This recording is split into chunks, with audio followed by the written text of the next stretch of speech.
মন্ত্রী ফিরহাদ হাকিম সাহেব দাওয়াতে ইসলাম করে বেড়াচ্ছেন, বলছেন কি বলছেন যে যারা ইসলাম ধর্মে জন্মগ্রহণ করেননি তারা কি পাপী, দুর্ভাগা, তারা দুর্ভাগা।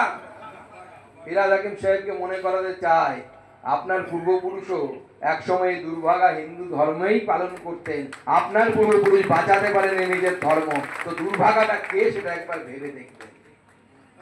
আপনার কাছ থেকে অন্ততপক্ষে আমরা এটা আশা করিনি, কারণ আপনি সেকুলার সেকুলার ভাব নিয়ে থাকতেন, দুর্গাপুজো করতেন, আপনার বাড়ির প্রচুর মহিলা যারা বিয়ে হয়ে এসেছেন তারা হিন্দু ধর্মাবলম্বী, আপনি আপনার পরিবারের মেয়েদের হিন্দু ধর্মের মানুষের সাথে বিয়ে দিয়েছেন। এখন দেখুন সময় এসে গেছে সোহরাওয়ার্দী হওয়ার জন্য কম্পিটিশন চলছে।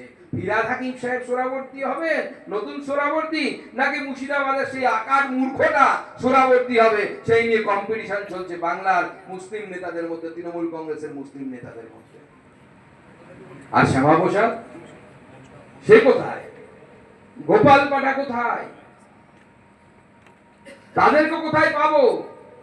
তাই আজকের দিনে আমাদেরকে শপথ নিতে হবে আমরা তাদের মতো, তার মতো অত প্রতিভাবান নই, কিন্তু আমাদের মধ্যে প্রত্যেকের মধ্যে ছোট্ট করে শ্যামাপ্রসাদকে জ্বালাতে হবে, ছোট্ট করে গোপাল পাঠাকে জ্বালাতে হবে, যাতে আগামী দিন আমরা সংঘবদ্ধ হয়ে এই কলকাতা তথা পশ্চিমবঙ্গকে বাঁচাতে পারি।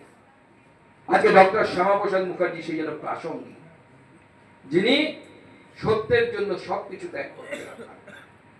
ছোটবেলায় গল্প পড়েছিলাম নীতিকথায় যে আমাদের ভারতীয় সংস্কৃতিতে সত্যকে কোনো কোনো জায়গায় ধর্ম বলা হয়েছে।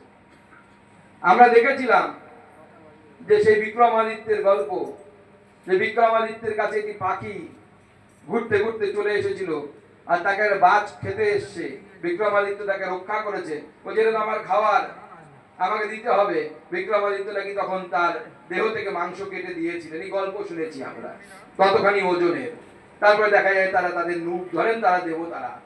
তো জিজ্ঞেস করেছিলেন কেন, বলছে কোনো ধর্মের জন্য সবকিছু ত্যাগ করা যায়, কোনো কিছুর জন্যই ধর্ম ত্যাগ করা যায় না। এই নীতি আমাদের পূর্বপুরুষরা আমাদেরকে শিখিয়ে গেছেন। সেই নীতি ডক্টর শ্যামাপ্রসাদ মুখার্জি নেহেরু লিয়াকত চুক্তির সময় দেখিয়েছিলেন। মন্ত্রিত্বকে লাথি মেরে চলে এসেছিলেন, মন্ত্রিত্বের জন্য কম্প্রোমাইজ করেননি, উনি নীতির জন্য মন্ত্রিত্বকে লাথি মেরেছিলেন, অর্থাৎ ধর্মের জন্য সমস্ত কিছু ত্যাগ করেছিলেন, নিজের ধর্ম ত্যাগ করেননি কোনদিন, তিনি লড়াই করে গেছিলেন। তাই ডক্টর শ্যামাপ্রসাদ মুখার্জিকে আজকে আমরা যারা স্মরণ করছি, আপনারা যারা স্মরণ করছেন, ডক্টর শ্যামাপ্রসাদ মুখার্জি আদর্শ মঞ্চ তাদের প্রত্যেক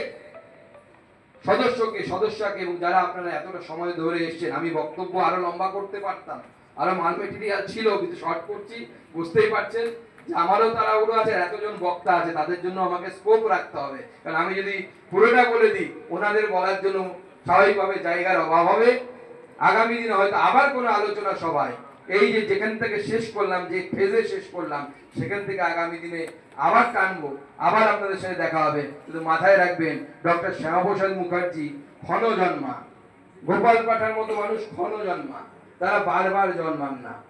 তাই আমাদের মনে রাখতে হবে আজকে মন্ত্র এটাই যে আগামী দিনে ডক্টর শ্যামাপ্রসাদ মুখার্জিকে আমাদের মধ্যে জাগাতে হবে, আমাদের মধ্যে ডক্টর শ্যামাপ্রসাদ মুখার্জির সাথে গোপাল পাঠাকে জাগাতে হবে, যারা সেই মন্ত্র নিয়ে, ভারত মাতা কি জয়ের মন্ত্র নিয়ে, যারা প্রয়োজনে হর হর মহাদেব মন্ত্র নিয়ে, যারা নিজের ধর্মের প্রতি গ্লানিযুক্ত হবেন না, বরং গর্বের সাথে বুক ঠুকে বিবেকানন্দের মতো বলবেন আমি সেই ধর্ম থেকে এসেছি যা পৃথিবীর প্রাচীনতম ধর্ম এবং সকল ধর্মকে শুধু মানে না সত্যি বলে মনে করে, সেই ধর্মের অনুসারী, এবং আমরাই পৃথিবীতে এনে দিতে পারি শান্তি, আমরাই পৃথিবীতে সেকুলারিজম দেখাতে পারি। আর যেখানে হিন্দু থাকে না সেখানে সেকুলারিজম চলে না, সেখানে প্লুরালিজম চলে না, সেখানে কমিউনিজম চলে না, কোনো মামাবাড়ির আবদার চলে না।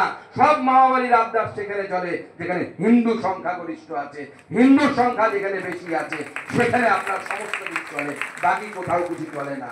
তাই জ্যোতি বসুকেও সেকুলারিজম এপার বাংলায় এসে পালন করতে হয়।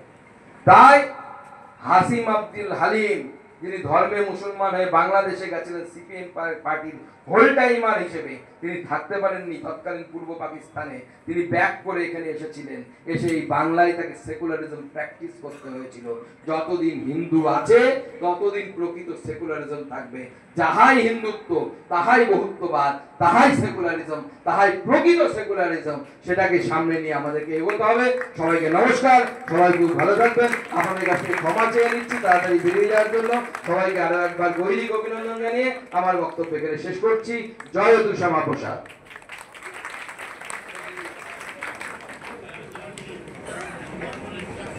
অনেক অনেক ধন্যবাদ মাননীয় মন্ত্রীকে। অনেক সময় ব্যস্ততার মধ্যে থেকে তিনি এসে মূল্যবান সময় দিয়ে আমাদের এই অনুষ্ঠানকে সর্বাঙ্গীন সুন্দর করেছেন। এবার আমাদের উত্তরীয় পড়িয়ে বরণ করবেন আমাদের অতিথি সাংসদ মাননীয় শ্রমিক ভট্টাচার্যকে। উত্তরীয় পড়িয়ে বরণ করবেন স্বদেশ জালাল। স্বদেশ দা উত্তরীয় পড়িয়ে শ্রমিকটাকে বরণ করে নিচ্ছেন।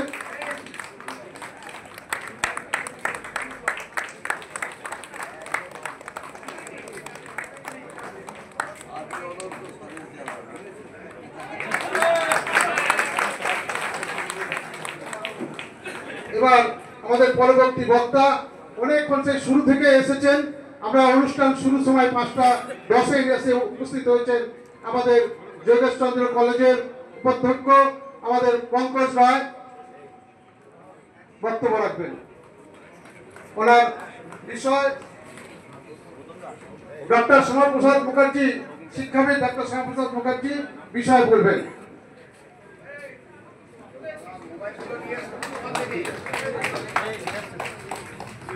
আজকে